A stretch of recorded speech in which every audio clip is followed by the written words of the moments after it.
안녕하세요.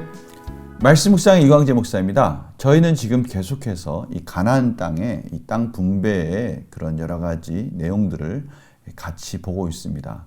오늘은 요셉의 두 아들 에브라임과 므낫세가 장자이지만 야곱이 이 차자를 이 손을 엇갈려서 축복함으로 이 에브라임이 장자권을 갖게 됐는데요. 오늘 먼저 이 에브라임 땅을 저희들이 보게 되고요. 내일은 이 므낫세 땅을 또 보도록 하겠습니다. 이 에브라임 땅이 어떻게 구성되어 있는지는 제가 먼저 말씀을 읽으면서 지도와 함께 간단하게 지명들을 통해서 보도록 하겠습니다. 제가 기도하고 시작하겠습니다. 하나님 아버지 감사합니다. 오늘도 이 땅 분배의 과정들을 보면서 그러한 과정 속에서 또 하나님의 원하시는 메시지는 무엇인지를 저희들이 보기를 원합니다. 하나님, 성령님을 통해서 조명하여 주시옵소서. 감사드리며 예수님의 이름으로 기도드립니다. 아멘.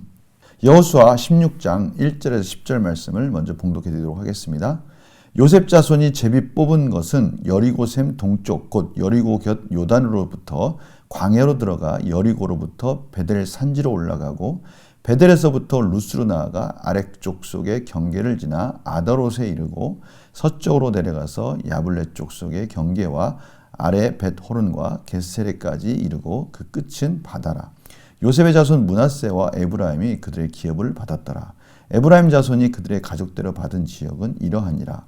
그들의 경계는 동쪽으로 아다롯 악달에서 윗 벳호른에 이르러 또 서쪽으로 나아가 북쪽 민무다에 이르고 동쪽으로 돌아 다낫 실로에 이르러 야노아 동쪽을 지나고 야노아에서부터 아다롯과 나아라로 내려가 여리고를 만나서 요단으로 나아가고 또 답부아에서부터 서쪽으로 지나서 가나 시내에 이르나니 그 끝은 바다라. 에브라임 자손의 지파가 그들의 가족대로 받은 기업이 이러하였고 그 외에 므낫세 자손의 기업 중에서 에브라임 자손을 위하여 구분한 모든 성읍과 그 마을들도 있었더라. 그들이 게셀에 거주하는 가나안 족속을 쫓아내지 아니하였으므로 가나안 족속이 오늘까지 에브라임 가운데에 거주하며 노역하는 종이 되니라. 아멘. 오늘 본문을 읽으시면서 성도님들은 어떤 말씀이 가장 눈에 들어옵니까? 저는 늘 이 꼭 걸리는 부분이 있습니다. 바로 10절입니다. 어김없이 그들이 게셀에 거주하는 가나안 족속을 쫓아내지 아니하였다. 하나님 말씀 가운데 반드시 이 가나안 족속을 진멸하라고 말씀하셨는데 이렇게 잔류 족속들이 남기 시작한다는 것은 참으로 불길한 조짐이 보인다는 것이죠. 이런 부분이 이제 저희들이 같이 나눌 부분입니다. 저희들 삶 속에서 온전한 순종에 대한 부분을 꼭 가르쳐 주실 때 바로 이 부분을 말씀하십니다. 그런데 이 부분이 결국은 이스라엘의 발목을 잡고요. 우상을 섬기는 그러한 이유가 되기도 합니다. 그러니까 저희들이 가나안 족속을 진멸할 때 하나님께서 약속의 땅을 이 전쟁을 통해서 승리를 이끌어 주실 때는 단순한 전쟁사나 또 이스라엘의 역사로 본다면 이것은 저희들 성경은 하나님의 계시의 말씀으로 볼 수 없는 것이죠. 이 성경은 하나님께서 그의 백성들에게 하시고자 하시는 말씀. 그래서 이 가나안 땅을 정복하는 이 과정은 단순히 한 족속이 한 족속을 진멸한다라고 그렇게 보는 것이 아니라 죄로 가득한, 그래서 아브라함에게 약속한 그 부분에 가보면 하나님께서 이 죄가 가득할 때까지 참으시는 그 기간, 그것이 곧 이스라엘 백성들이 애굽에서 종 노릇한 바로 그 기간이죠. 그 기간이 찼을 때 비로소 하나님께서는 출애굽을 시키셔서 이스라엘 백성들을 통해서 가나안을 정복하도록 만드신 겁니다. 그러니까 하나님은 이스라엘 백성들을 통해서 심판의 그러한 제사장 나라로서 하나님의 백성으로서 그 땅을 정복하라고 하시는 것이니까요. 이것은 전쟁사라기보다는 이러한 전쟁을 통해서 하나님께서 이방 그 가나안 족속들, 하나님을 대적하는 우상으로 가득한 민족을 진멸하는 심판의 그러한 역할을 하고 있다는 것을 저희들이 알 수가 있는 것이죠. 이러한 심판이 이루어지는 역할을 충실하게 하지 못하게 되므로 이제 이스라엘 백성들이 이 우상의 발목이 잡히는 그러한 이유가 되는 것이 바로 오늘 말씀 가운데 곳곳에서 나타나기 시작합니다. 오늘 바로 이 에브라임 지파에도 이 10절에 바로 그 겟셀에 거주하는 지도상에 잘 나타나 있습니다. 그 지도상에 그 나타나 있는 그 겟셀에 거주하는 그 민족들을 완전히 몰아내지 못했다는 것이죠. 그래서 노역하는 종이 됐다라는 것이죠.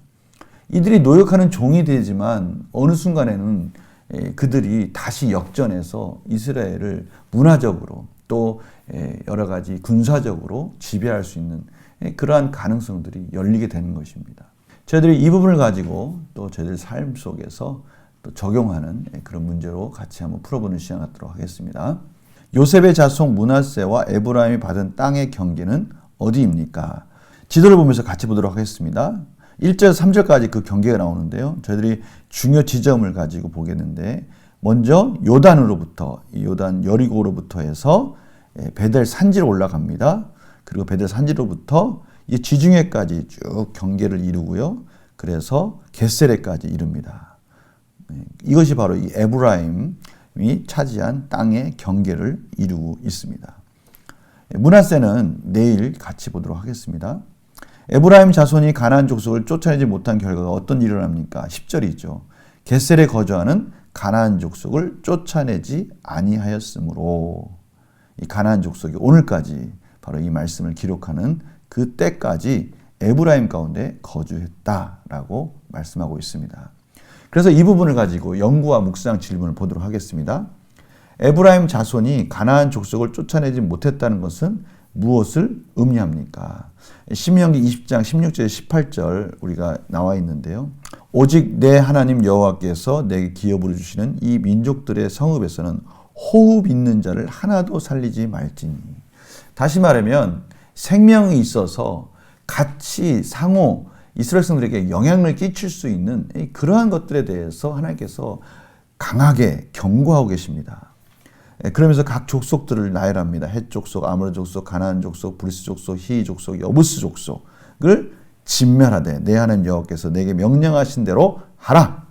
이것은 선택이 이거 옵션이 아닙니다. 반드시 지켜야 되는 겁니다. 이는 그들이 그 신들에게 행하는 모든 가증한 일을 우상을 섬기는 일들을 통해서 그 음행하는 일들 이런 것들을 통해서 본받게 하여 너희가 너희 하나님 여호와께 범죄하게 할까 함이라. 범죄하게 할까 함이라. 바로 이 두 마음을 품도록 유혹한다라는 것이죠. 바로 이 부분을 강하게 경고한 겁니다. 우상을 섬기게 만드는 두 마음을 품게 하고요. 하나님께 십계명의 제 1계명이 뭡니까? 너 외에 다른 신을 두지 말라. 이 다른 신을 옆에 두지 말라. 두 신을 섬기지 말라고 말씀하신 이 하나님의 가장 중요한 이 부분을 하나님은 이 이스라엘 백성들이 타락하는 하나님께 가증한 일을 하는 첫 단추로 보신 겁니다. 이것이 이 허물어질 때 이스라엘 백성들은 하나님과의 그 질서와 그 모든 관계들이 깨지기 때문에 그 언약이 깨지기 때문에 이스라엘 백성들은 하나님께서는 이 부분을 강하게 경고하신 것입니다. 언약 백성이 언약이 깨지고 그 율법을 어기기 시작하면 이제 하나님의 백성으로서의 정체성이 사라지는 것이죠. 하나님의 제사장 나라로서의 정체성이 사라지는 겁니다.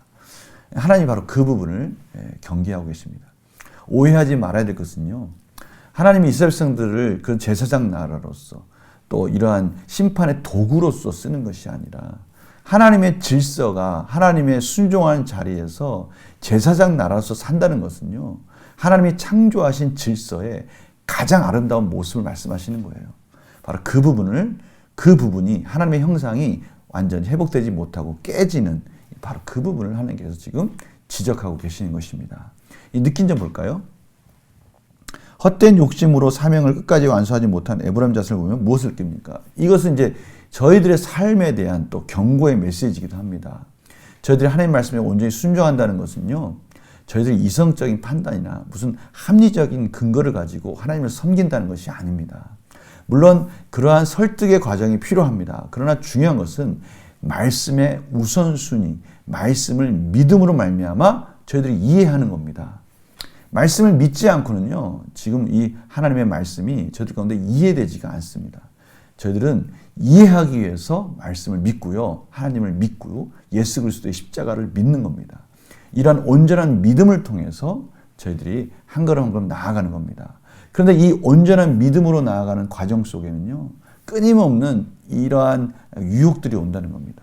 이 부분을 우리가 경계해야 된다는 거예요.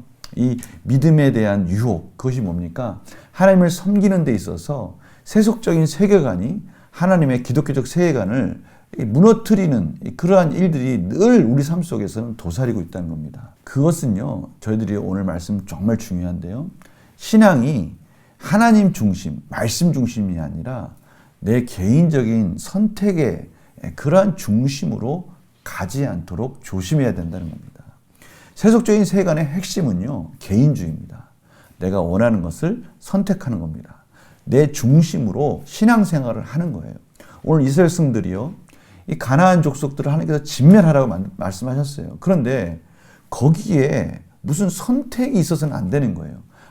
저 민족은 철병거가 있으니까 우리가 감히 저 철병거가 있는 저 민족까지 진멸하기 너무 버거우니 적당한 선에서 타협하자. 이것은 하나님의 말씀이 아니라 자신이 그것을 선택하는 겁니다. 그런데 저희들 신앙생활 속에서도 그러할 수 있다는 거예요. 말씀 묵상은 일주일에 5번만 하자. 4번만 해도 많이 하는 거지. 그래, 내가 선택해서 예배는, 이러한 예배는 참석하자. 말씀과 기도 생활에 있어서 저희들이 항상 우선순위로 그것을 놓치지 않으려고 몸부림치는 것이 아니라 우리가 선을 긋는 겁니다. 개인적으로 선을 그어서 내 생활 속에서 하나님과의 적당한 선, 세상과의 적당한 선, 이런 것들을 통해서 개인주의적인 신앙생활을 갖는 것, 이런 것들이 바로 세상에서 요구하는 세상의 기독교 세계관이 저희들 신앙 안에서 들어오는 겁니다. 이 부분을 하나님께서 경계하고 있는 거예요. 바로 이 부분을 가지고 저희들이 결단과 적용으로 나아가 보도록 하겠습니다. 헛된 욕심과 작은 방심으로 믿음의 경계가 무너진 적이 있다면 언제입니까? 헛된 욕심이라는 것은 내 자신 스스로가 무엇인가에 이 세속적인 세계관 속에서 나도 모르는 사이에 혹시 물들어가고 있지는 않은가라는 부분이에요. 이 부분을 분별할 수 있는 척도는 무엇일까요? 그것은 저희들 삶 속에서 여러 가지가 있겠지만 시간이 될 수 있습니다. 시간. 어느 부분에 내가 많은 부분에 시간을 쏟고 있는가, 시간을 투자하고 있는가. 물질이 될 수 있습니다. 내가 어느 부분에 많은 물질을 지금 소비하고 있는가. 바로 그 부분이죠. 또 저희들 삶 속에 관심의 분야가 있습니다. 내가 어느 부분에 지금 많은 관심을 가지고 있는가. 내 마음이 가고 있는가. 이런 부분들을 저희들이 잘 분별해 보면 지금 내가 뭔가 어느 한 부분에 하나님이 중심이 아니라 다른 부분에 지금 마음이 가고 있구나. 그 부분이 또 우리가 방심하는 부분입니다. 그래서 이 부분을 저희들이 분별해야 된다는 것이죠. 왜냐면요, 그 부분을 저희들이 분별하지 않으면 어느 순간인가 저희들이 신앙이 개인주의 신앙이 돼서요, 적당한 선에서 내가 원하는 것을 선택해서 신앙생활을 할 수 있는 그런 함정에 빠질 수 있다는 겁니다. 내게 주신 사명을 방심하지 않고 끝까지 완수하기 위해 무엇을 결단하겠습니까? 제가 아까 말씀드렸던 부분을 가지고 저희들 생활을 한번, 저희들 삶을 한번 돌아보면서요, 다시 한번 재종돈하는 그런 시간 가지시기 바랍니다. 시간은 내가 어디에 많이 쓰고 있는가? 내 물질은 지금 어디에 많이 투자하고 소비하고 있는가? 지금 나의 마음의 중심, 관심이 어디에 가 있는가? 또 하나님의 경건의 훈련은 잘 이루어지고 있는가?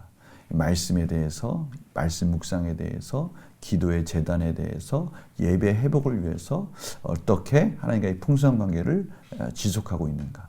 이러한 부분들을 잘 점검할 때 저희들은 이 영적 전쟁, 세속적인 세계관으로부터 보호할 수 있고요. 저희들이 방심하지 않고 늘 깨어 기도할 수 있는, 깨어서 영적으로 깨어있는 그런 삶을 유지할 수 있는 것입니다. 왜 이런 것이 필요하다고요? 오늘 말씀 속에 말씀하고 계십니다.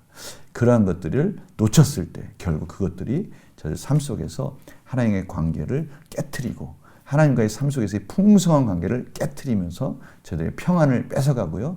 염려와 근심 걱정으로 몰아가면서 우상을 섬기도록 저희들을 유혹하는 그러한 계기들을 만들어가기 때문입니다. 이러한 과정들을 통해서요, 하나님께서 저희들에게 맡겨주신 왕같은 제사장으로서의 사명을 놓치지 않는 그러한 삶이 되기를 간절히 축원합니다. 이것은요, 저희들이 우리 삶 속에서, 우리 인생에서 가장 아름다운 모습이라는 것을 잊지 마시기를 바랍니다. 제가 기도하고 마치겠습니다.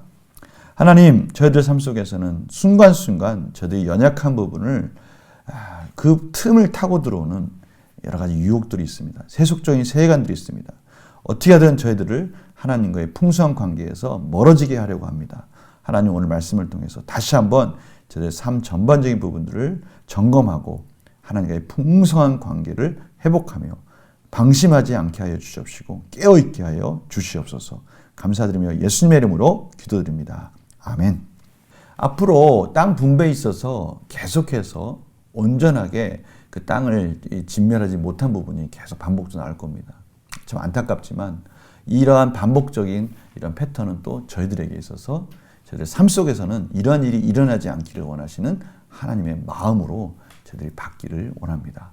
오늘 하루도 하나님의 복된 하루 되시기를 간절히 소망합니다. 내일 또 뵙겠습니다. 안녕히 계세요.